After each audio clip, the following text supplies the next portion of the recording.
Yep. Right now. Okay. Hello, everybody. My name is Ruben Burney, and welcome to One Moment Podcast. We have a special guest today. His name is Jordan Spencer, Dr. Jordan Spencer. He's an internal medicine specialist and an addiction psychiatrist as well. Did I get that right? Yeah. Okay. Sorry. And he's joining our podcast today. We also have the co-host Kevin Odom and Trevor Zostry. So everybody, Kevin, you want to go first and introduce yourself? All right. Well, my name is Kevin Odom. I am a licensed clinical mental health counselor, a licensed clinical addiction specialist, and a certified clinical supervisor through the Substance Abuse Board here in North Carolina. Trevor? And good afternoon, everyone. My name is Trevor Zalster. I'm a former correctional officer with experience in high-stress environments and mental health facility activity. Thank you very much for letting me be here and be a part of this podcast, for sure. And I'll go next. I'm a counselor. I've been in the field 25 plus years, and in addition to being a counselor, I do other things on the side. I shouldn't say side hustle. I have a business called Live and Thrive, and through that LLC, I do other things, and just enjoying being in the field and learning at 69 years old of age. Still willing to. They say you can't teach an old dog new tricks, but I'm learning through this podcast. I'm not an expert at anything, but I've been in the field 25 years, and I'm learning through this podcast. So we allow our distinguished guest to introduce himself. I'm Jordan Spencer. I'm a internal medicine physician, addiction medicine physician, and a psychiatrist. I practice out of a small practice called Barrier Island Psychiatry in Charleston, South Carolina. I do vast majority of, I'd say 40% of what I do is addiction. And then the rest is psychiatry, just broad general psychiatry.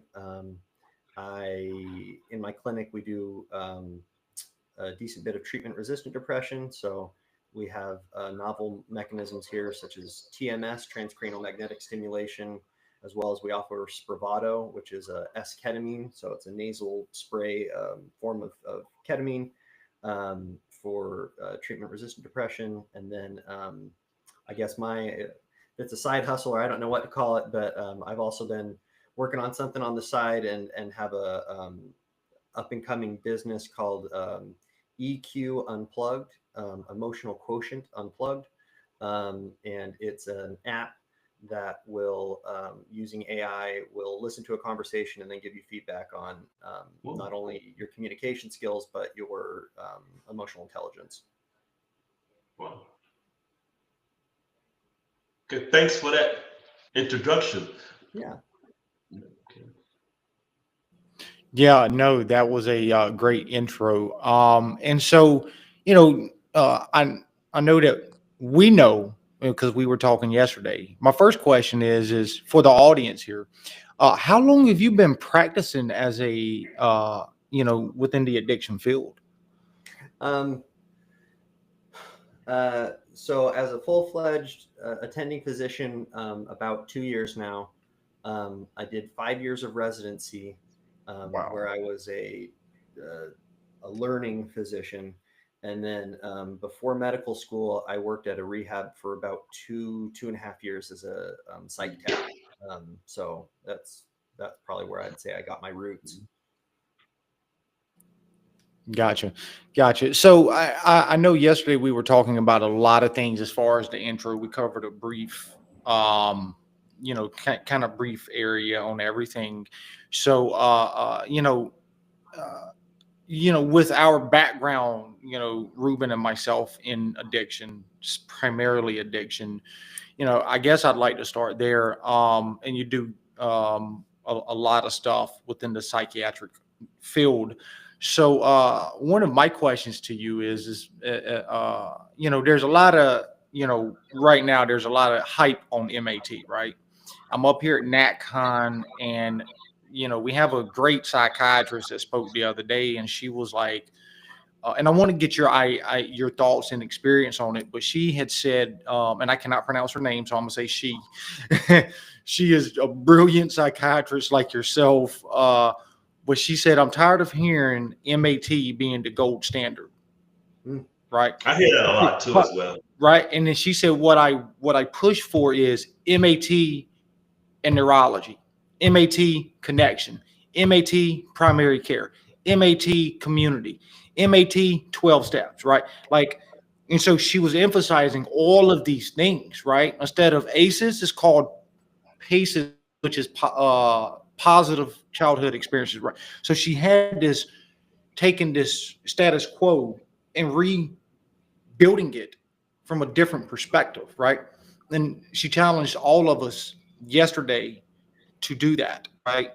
Regardless of your position. So my question to you is, working in the addiction realm, right, as an addiction medicine, psychiatrist, what are your thoughts on some of that information? And what are your experiences in that realm?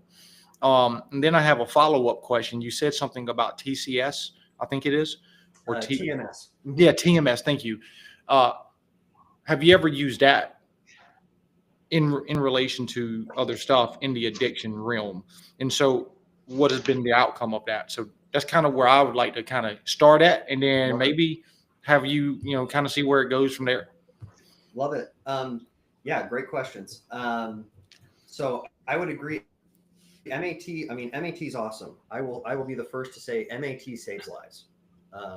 When I'm writing something like Suboxone for a patient, I am viewing myself as someone. I'm providing them something like, yes, does it help curb cravings? Does it make it so they're not thinking about they're using anymore? Does it make, yes, it does all those things. But at the end of the day, what I really see myself doing is I am creating a force field against heroin or fentanyl or whatever, making it so that if they use, they don't kill themselves. If they use, they've got this something blocking those receptors, especially if they've been sober for up to 2, 3, 4, 5 weeks or however plus.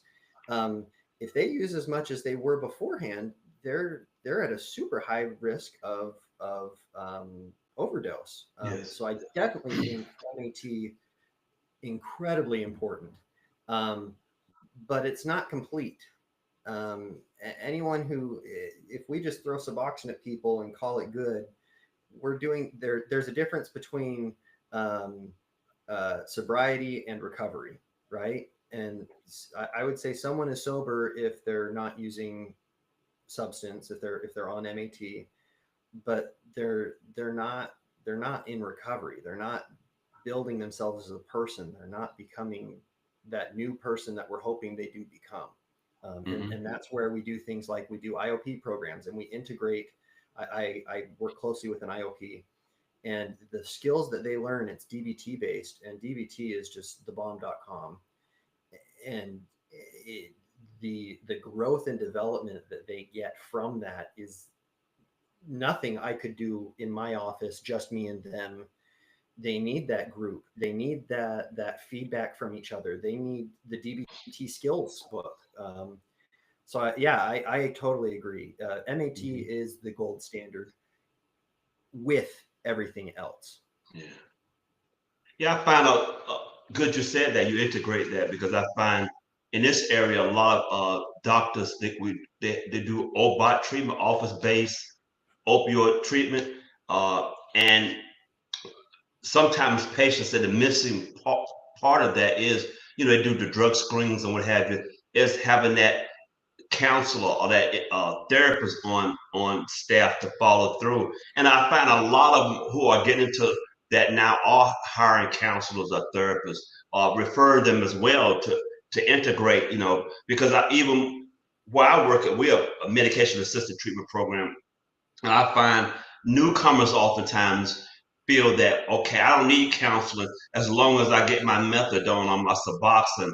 And we try to explain to them or motivate them that, counseling is a part of it. You, like you said, that force field, but you still have to dismantle those addictive thinking and behaviors that develop with your addiction.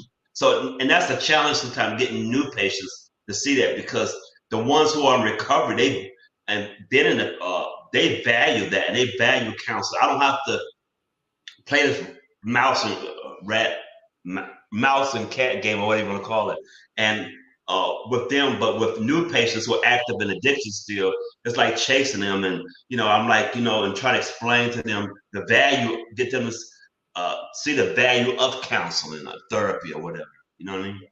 Yeah, I would say the difference is MAT treats the body, the counseling and therapy treats the person. Yes. Mm-hmm. So here's something that's going to throw everybody off, including the doctor. In the correctional field, there is no MAT allowed, because these individuals are in an enclosed environment, in a secured environment that they cannot, and especially with Suboxone. Suboxone is a huge problem on the interior of a secured facility. It is not allowed. And what it is used for is the new high. So it's problematic in the sense that just automatically saying, and the people on the outsides of these facilities have the option to get the treatment that they need. And I'm open to that. That's great. We want to see these people stop using the things that hurt themselves or hurt others that they're involved with. So the problematic part of it is that, and I've even made a huge discovery in a facility that I was at, searching through a facility-wide event, and found a huge amount of Suboxone that they were using and had stashed away in a place that they could use it as another source of getting their high from. So I don't want to say that MAT or Suboxone itself is a bad thing, but at the same time, from my perspective and my experience with it, I was horrified. I'm like, oh my God, the money that they're making out of this, the buzz that they're getting out of this is totally not allowed. So but I can't say that I'm not open to what's being accomplished through using Suboxone for what it's supposed to be used for. I get it, but in a controlled environment, it's just a whole different ball of wax.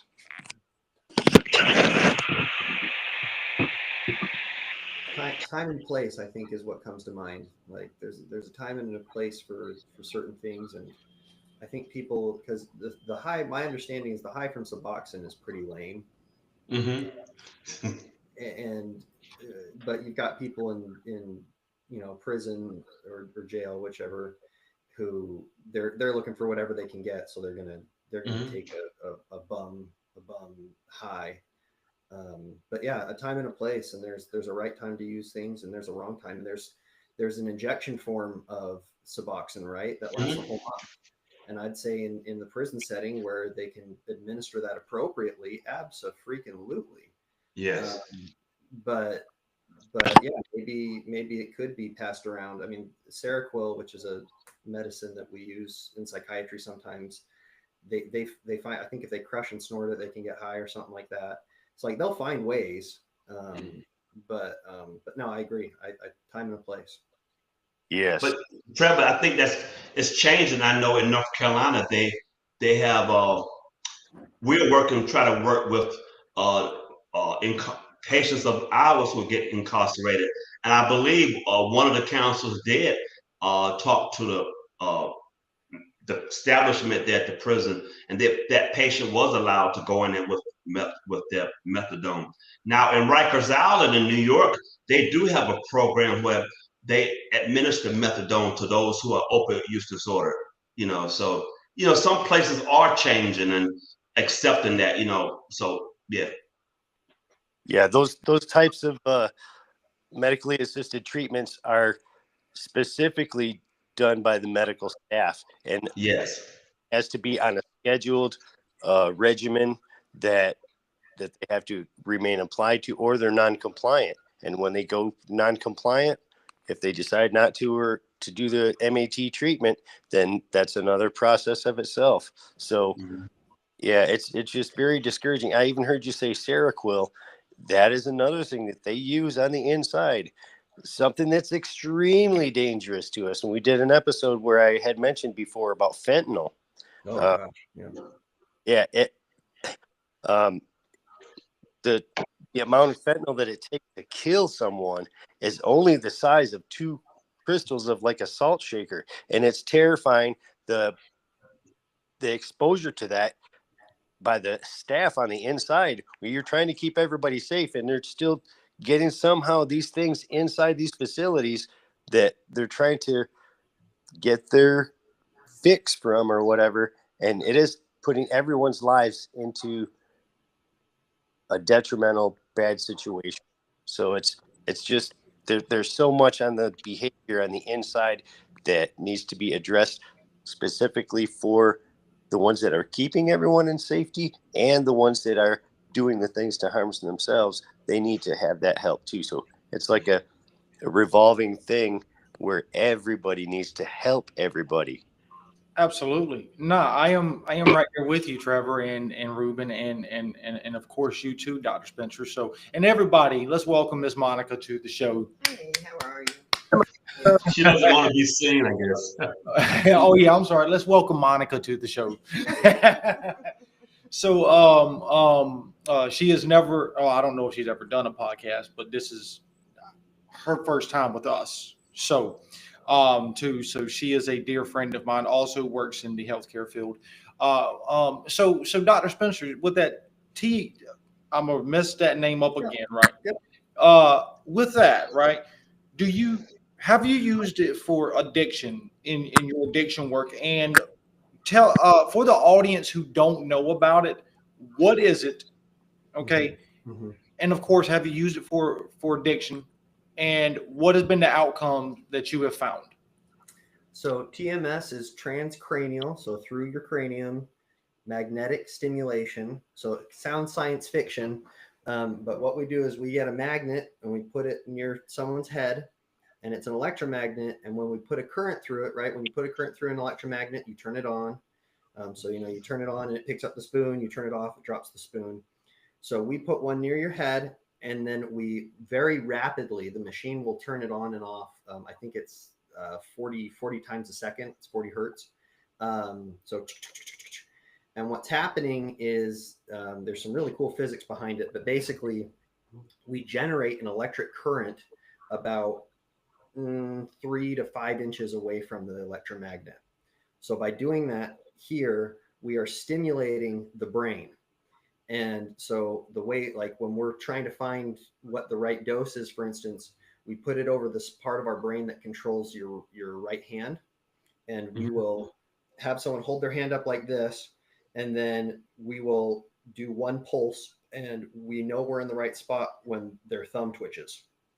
And what we're doing is we're creating an electrical signal in just that one teeny tiny spot. So one thing I like to emphasize, this is not electroconvulsive therapy. This is not One Flew Over the Cuckoo's Nest. It's not the full creating a grand mal seizure through electrical shock. Not at all. The person is 100% conscious. They're awake. They talk the whole time. They can talk to you the whole time. They can watch a movie. They can whatever. So we send a signal, and then what we do is we put the magnet over a certain part of the brain that when people are depressed, we find is down regulated. It doesn't have as much stimulation as it normally would. And it's almost like jump starting the car. We send enough signals through it enough times that the brain itself picks up on the fact that this area of the brain is being used more. And because of that, just like if I lifted weights and used my biceps over and over and over, it's going to get bigger. It's going to get more robust. It's going to be more efficient at moving electricity, or in this case, my biceps, it's moving that mass. And so we'll actually jumpstart that part of the brain over the course of a 6-week course of treatment. And oftentimes in depression, it really helps with depression. In the addiction world, it does have FDA approval for smoking cessation. People who use TMS for smoking have a 30% higher likelihood of actually quitting. Wow. Okay. Yeah, which is a huge number. I mean, smoking, I think It is. 1% of people who try quitting actually quit. So now we're increasing that by a whole third. So, and they've got research. I'm where I did residency, and what's right down the road from me is Medical University of South Carolina, and the guy who invented TMS actually works there, and they are a big research powerhouse, and they're currently trying to do research on cocaine, meth, and I can't remember if they're doing opiates, but there is active research specifically for substances of abuse. And it's really exciting to see what will happen. So Miss Monica has a question. Excuse me. Monica has a question. Hit me. You're a southerner, man. You Miss Monica, you're southern guy hard. He's making me feel old when he says that. Just a brief, when I lived in New York, people said, don't call me Miss Sons or ma'am. Please do not call me that. I know it's out of respect. So a question. Now, this is the first time I've heard of this, and I heard y'all also talking about the MAT treatment. But so the TMS, how new is this? Is it in its experimental stage? How often is it used? What age group? I mean, all that good stuff, because it sounds really interesting. And the pros and the cons. It is, so it's actually pretty, it's been around since the 80s. What? It's been around since the 80s or 90s. It wasn't covered by insurance until about, it didn't become really mainstream until about probably 10 years ago, 10, 15 years ago. Insurance, so basically it was, people would pay cash out of pocket for it, and it was pretty pricey, probably on the order of, I don't know, $5,000 to $10,000 for a series. I would say almost every insurance now out there will cover TMS, though. It's FDA approved, and it's bona fide, it's legit. And there are more and more psychiatrists who are getting trained in it. It's been something that a lot of places just couldn't train because they didn't have anyone who's ever done it, so they just don't know how to. But yeah, it's a wonderful. I love TMS. I could talk all day about it. It's for treatment-resistant depression. So this is people who have at least 2 or 3 medicines that they failed. Usually, it's more on the order of like 6, 7, 8. There's a 70% chance that you're going to get better. Now, full recovery, not quite, but 70% chance of results, which in psychiatry is like really, really, really good. We usually work on the order of 1/3. So people who are treatment resistant of various medications don't work, they have a positive response with this. Yes. That's great. Yes. Well, shows me that we can all do referrals across the board for those specific populations. Yes. 100%. So Yes. is it covered by Medicaid? I work with an MCO, and so our funding, or we're Medicaid. Our members are Medicaid clients, most of them. So is it covered by private insurance at this point, or is it also, because I've never heard of it, and I've been in this field for about 20 some years, and I don't remember. I don't remember hearing of this before. So I just Googled it for you, and yep, Medicaid can cover TMS. Okay. It's not universally guaranteed, and it's state specific, but yes. So something that's really specific to my understanding is that it is FDA approved. So Yes. with that being said, and it's been around such a long time, why is it just now becoming, did it just take a long time to get approved by the FDA to be approved for usage and insurance will cover? And there's that old insurance thing coming into the play of everything. And how long has it been FDA approved? And since that, how come it's just now being recognized as a positive influence in the depression area? Yes, it is FDA approved. I'm looking at it. It looks like in 2008 is when it was approved for major depressive disorder. Wow. the things that made it move slow is price. It's expensive. I think an average series is about $7,000 to $8,000. Cool. And before it was cash only, and so it was only usually the wealthy who could afford it. And so I think it took a while to really catch on, essentially. Well, I'm glad that treatment is out there, because I know I worked in a behavioral care unit, and I met a young man who was in and out the hospital. It was like a cycle, and he was resistant to medications, and sadly he ended his life by suicide. And his mother told me he wrote a note. His mother was telling me he wrote a note stating that he was just tired of living this way. I mean, I couldn't imagine a person who's in a state of depression, 24/7, and feeling the sense of hopelessness. So when you say that works, I think that's that. I mean, the word I use is awesome. Or even try to think of a better word for that.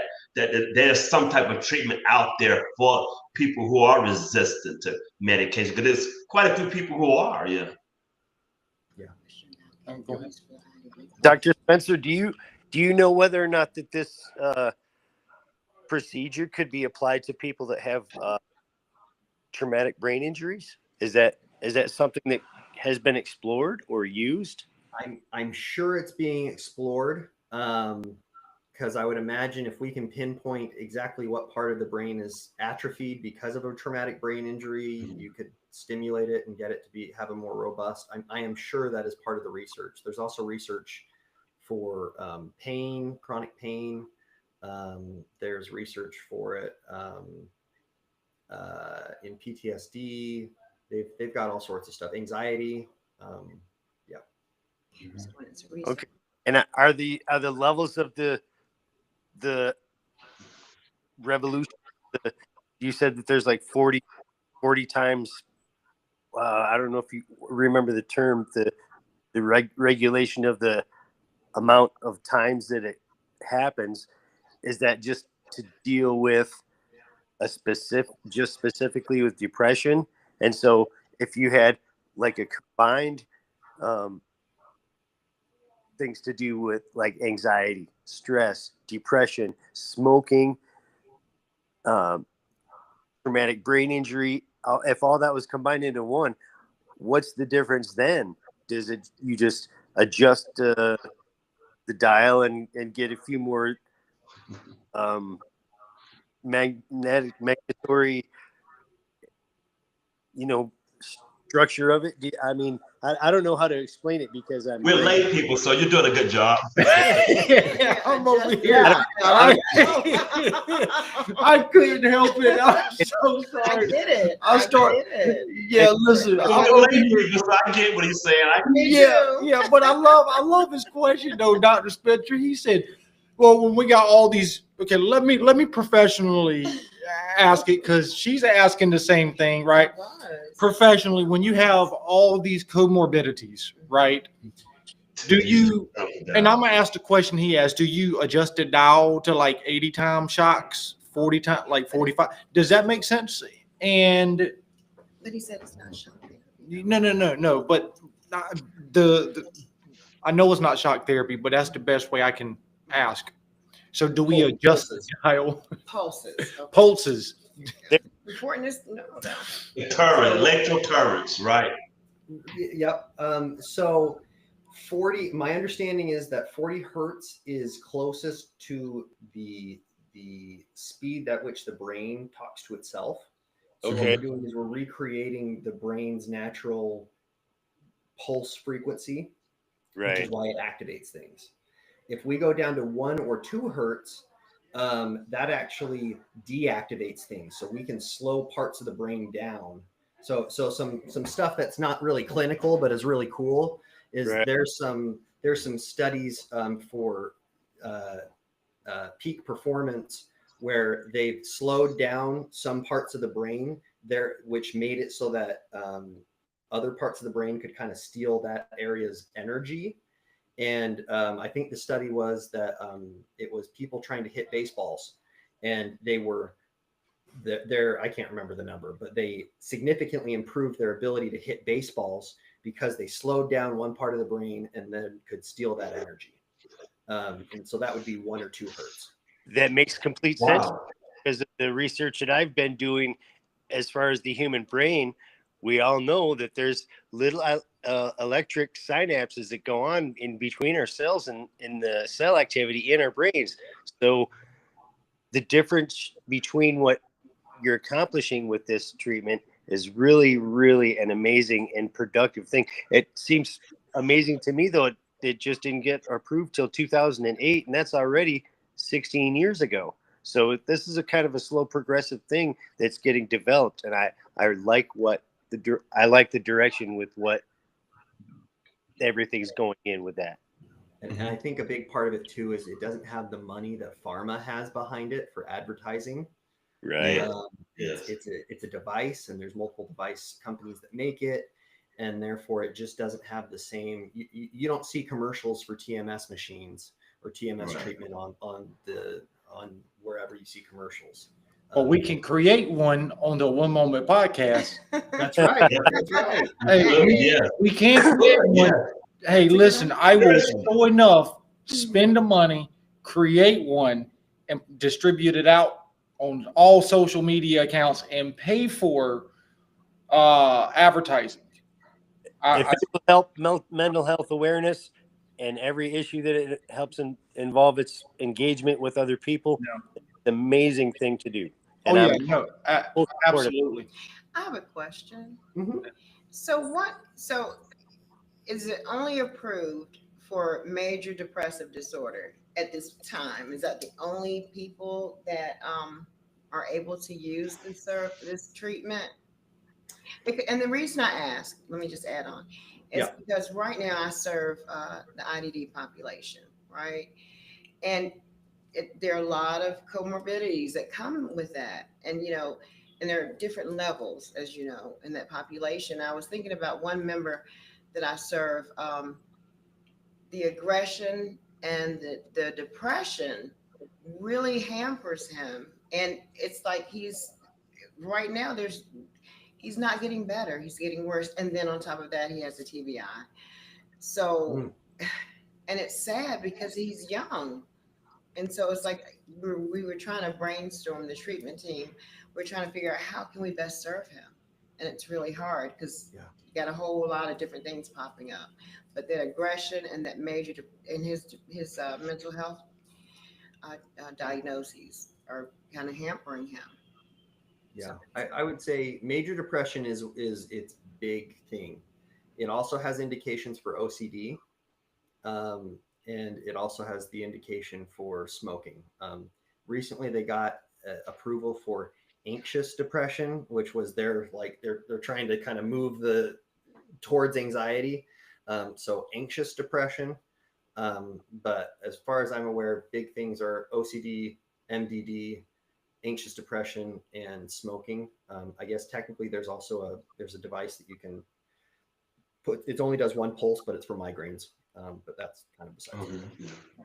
Gotcha. Now, I do want to ask you some AI stuff, right? Yeah. Because you also mentioned that, but I don't want to move when we're not ready to move. Yeah, whatever. So is I have everybody? a question about the brain before you get into the AI that concerns me. You don't mind? No, I don't mind. That's why I was asking everybody else. Like, I wanted to kind of see where everybody else is. Well, it's important because I'm getting towards that age and I'm concerned about that. When they talk about how about for us Alzheimer's and what have you? How about Alzheimer's and like, do you find that this is new? Like, can it stimulate and like not stop up, but do something like slow the progression of Alzheimer's and all like that? I'll bet you $100 someone's doing research on that. Yes. I don't know, but I'll bet you $100 there's someone who's making their PhD thesis on that exact subject.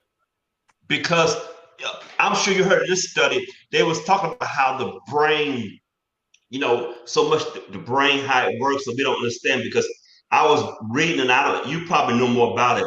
there was a study that's called the Nun study. You know about that? There Mm, was supposedly it was about Alzheimer's or whatever. There were these nuns, and they said they were very intelligent. They went to school, and they even in their later years they studied. And they were pursuing academic goals and what have you. And so when they passed away, they found that in their brain they had this plaque. That there's a precursor for Alzheimer's, I guess, Right. and protein a plaque or something.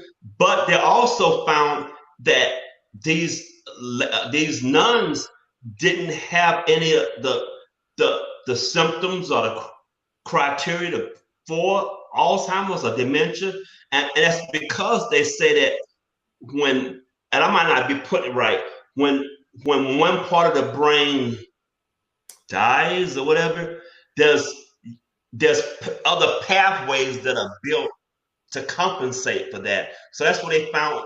They did a study of these nuns, and that's what they trying to figure out. Maybe through them learning new things and building new roadways or pathways, they didn't experience the onslaught that they should have with Alzheimer's.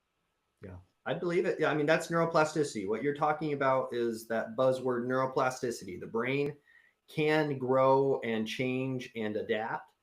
And I mean, that's the whole reason that people who are born blind can see with their ears, right? They can hear things super well with their ears, or they can feel things really sensitive. The brain, when we look at their brains, the part that's made for seeing is incredibly atrophied because we don't need it. So there's no point. The brain's not going to feed it if it's not doing anything. Mm-hmm. And if I don't use my toe long enough, eventually it's going to fall off. I mean, kind of. And that area is replaced with other things and things that are being used more. So yeah, you're spot on. Yeah. Wow. Okay. Thanks. Okay, so anybody else? Because I got some great questions for you. Yeah. All right, you mentioned building an app. As far as that, Mm-hmm. tell us a little bit more about that. And I also want to know too, because I did a here at NatCon, I did an AI, advanced AI concepts and ethics Cool. group, which is awesome and amazing.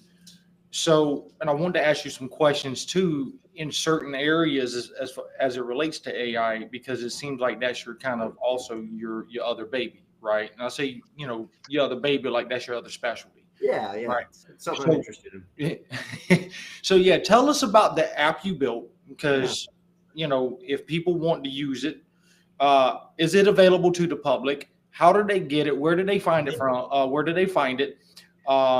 Things like that. Is it insurance, or what does insurance pay for it? Is it free? Things like that. Okay. Go ahead. Yeah. So it is free. It has nothing to do with insurance. Anyone can use it. It is the website that will hook you up to then be able to get it is called EQ Unplugged. EQ, emotional intelligence, is also called EQ or emotional quotient, just like IQ, just emotional. Yeah. And the birthplace of this was I was laying in bed with my little boy. He's 5, and I had the thought, man, I said something to him, and I didn't say anything bad or wrong by any means, but I said something to him, and the way I could have said it was I could have said it better. There's within child psychology, I was like, oh, I could have said that, and it would have made him feel more comfortable about sharing more with me. I didn't need someone to come and chastise me, but I'm always looking to be better, and I'm always looking to be the best dad I can. And I thought, man, wouldn't it be awesome if I could just have Jimmy Cricket on my shoulder, and he'd whisper in my ear feedback. And I got thinking, well, shoot, my phone is in my pocket pretty much 24/7. I've got a friend who does some programming, and we put things together and so on and so forth. And so what the app does is it will listen to you. And my hope is it's used in all sorts of contexts. So the one I'm talking about is the context of like parents. And or couples, when couples have a conversation and, you know, they're struggling to actually truly communicate, right? They're saying words, but they're not communicating. Well, gosh, if you can have an app that can listen to you and then give you feedback and say, hey, the way you said this, I know you were trying to say this, but what came out was this. And then it's an unbiased third party. It's not your spouse's, you know, sister. It's this app that really doesn't care who you are. It just knows what it heard. But then I also am hoping that it will be used in business context. I'm hoping that someone like you who does these interviews and stuff, right? If you were to record your interview, and then at the end of it get the feedback, it may say, hey, as someone who runs a podcast, you can ask, if you ask a question just a little bit different, if you add this word and maybe, you know, this sentence, you're going to elicit a stronger response from your person. It will be able to do that, and it'll also give you feedback on, you know, for physicians. I'm hoping that it will listen to them and say, hey, you told this person they have cancer.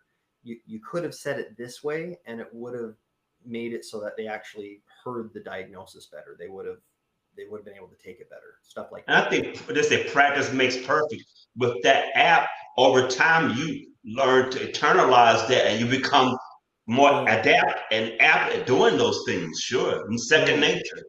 And in therapy, right? You give your patients therapy homework, and they go home and either oftentimes they forget to do it, or they're when they get there, they're like, oh, like I had 2 times and I can only remember 1. Well, with this app, you will be able to type in and say, hey, I'm working on this week. Specifically try to hear those things. And then when they show up, they can give you literally 8 examples of, this is how I said it and this is what I did, and I know I could have done this. So specifically, great. I think that's great. And that's EQ Unplugged you go to, right? EQ Unplugged. Yes. Okay. So specifically, Is it .com, .org? .com. Okay. Trevor, you've tried twice now. Go ahead. Right. Specifically, what I'm thinking of is how this is going to be a real positive, explosive game changer in the sense of especially people with TBIs. Their emotional cognitivity sensitivity, their emotional cognitive sensitivity is much diminished because of the effect that their impact of their brain has done inside their skulls. So, and my personal research that I am currently involved in is it's really showing me, it's like the light bulbs going off in my head with how important this really is right now into everything that we're discussing, especially how I tried to expound on the variety of different things that this can have an effect on. It is a strongly, hugely important advancement in how things are happening right now. So I can't say anything less than, wow, this is an amazing concept. The treatment capabilities that this can have, the opportunities for people who have been diminished in their capabilities of their lives, for cognitive understanding, for physical abilities. Just, I'm like, my traumatic brain injury brain is like going crazy with all this. So, so it's really a positive thing, and I'm glad to have even heard of it. What an amazing idea of work that you've got going on, Doctor, and just really total thumbs up on this one, man. Well, thank you. Thank you. Now I'm fixing to throw a wrench in all of this. You ready for it? Yeah. Hit me. All right. So we talk about ethics and AI, and AI is a huge push, right? Like, it's not coming, right? It's here. Yep. Right. Regardless of whether people accept it or don't accept it. The room this morning was standing room, or this close to being standing room only, when I was there. So my question is how do ethics, right? Any type of ethics play a part into this app or into AI in general? You can answer it specifically to however you want to answer it, right? And what are some pros and cons, in this realm of AI, and since we're starting to see a more bigger boom in the healthcare industry? So specific to my thing, I think one thing to say is it's depending on what state you're in, it is illegal to record a conversation with someone without their knowing consent. Mhm. And so we have a disclaimer, if you're going to be recording people, you got to tell them because ethically that can get really sticky. Mhm. Another thing I thought of that you could kind of weaponize this, right? If you're having a conversation with your spouse and you don't tell them that you're using it, and then you turn around and then have it give all the critiques of them, and then you go and you tell them, oh well, you said this and this, and you could use it. It would no longer be an unbiased third party. It would be you cherry picking the mean things that it said. Yes. So I think that, with great power comes with great responsibility. Right. On a broader term, AI and healthcare and ethics, I think my broad answer to just what we need to be cognizant of is we need to put the patients first. We need to put the patients first. We need to put the patients first. And as long as we're doing that with AI, we're going to be okay. Yes. Yeah. I heard someone say that, like over the years, through Henry Ford with the cars and the automobile, how it progressed over time. They say AI, the guy who came up with it, who invented, I use the word invented, he was talking about that there's not even ethics laws and what have you, because it's moving at such a fast pace that it's difficult too. And the average person like myself have been watching scientific these movies or sci-fi movies about AI. I saw one other day where this AI robot eventually collective they plot to take over the world. And the guy was saying some people actually believe that one day that AI is going to become so advanced that it might destroy us. And it sounds corny, but some people believe that. You know what I mean? Like because it's progressing so swiftly. Mm-hmm. I mean, that's the Matrix. Yes. That goes back to the movie Terminator. Yeah. Yeah. The original one. So yeah, you have to have your mind open and have the mindfulness of what kind of application is being done to the individual. So as long as you don't diminish their ability to make their own decision, and that's another problematic ethical thing right there, especially if you have a legal issue going on and you're in an environment where they don't allow you to make your own decisions. That is a dehumanizing thing to me. So the humanistic aspect of this is really difficult to approach. Human rights, for you being responsible of your being, is really important to remember that as advanced as this technology is, it is a great thing. But at the same time, does it have effects that hurt the person themselves without them wanting to have that done? So I don't know. I might be throwing a wrench in the works too, but I'm trying to think of this from especially in a secured environment, and they don't necessarily have the abilities to be able to make their own decisions, and so many of them get angry over it, and like dehumanization is actually happening right in front of you, and yet you have to enforce what the rules, regulations, policies, procedures are in your facility. So there's a whole avenue of conversations left to be done with this for certain. I think what Dr. Spencer said is just remember, keep the patient firstly in mind and stuff like that. Just as a general rule of thumb, we always say, like even our ethics as a counselor or therapist, do no harm to the patient, and that's important. Absolutely. So, Dr. Spencer, I know we got to do a hard cutoff here in a few minutes. So, my question, I'm gonna give you a question and then a statement, okay? Here, like we always do in every episode. When somebody's watching this video, right, or this episode, and or watching these clips, what is one thing you want them to take away from it, from you being up here, from the knowledge that you've shared? Because we've asked you a bunch of questions about your experience, even, across the board here. I mean, we've talked about different things here, all great information too, and of course necessary for the public. So what is one thing that you want the audience to take away? And then give us a call to action. What is it that you want people to do? I would say we had two sections to this conversation, so I'll answer the question twice. One, we talked a lot about that TMS. There's hope.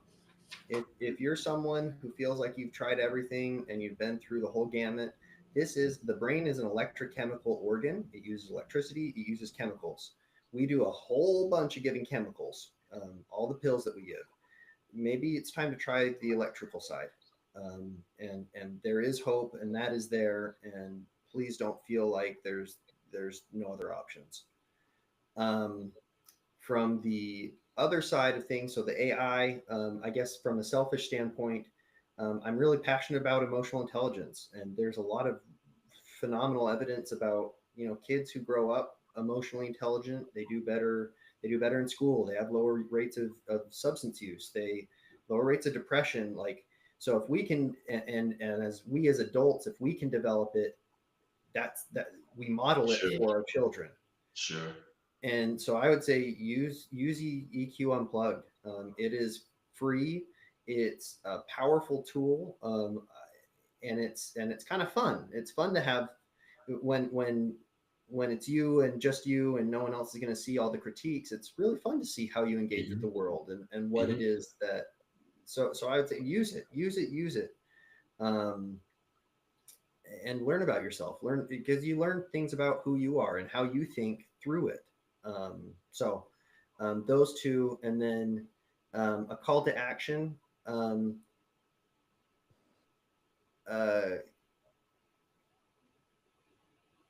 Never stop developing. Never stop bettering yourself.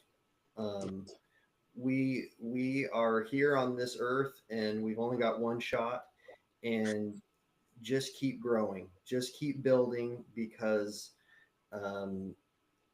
you leave behind your legacy, and your legacy is it's the people you touched, and the best way to touch more people is to learn more so that you can be a better tool.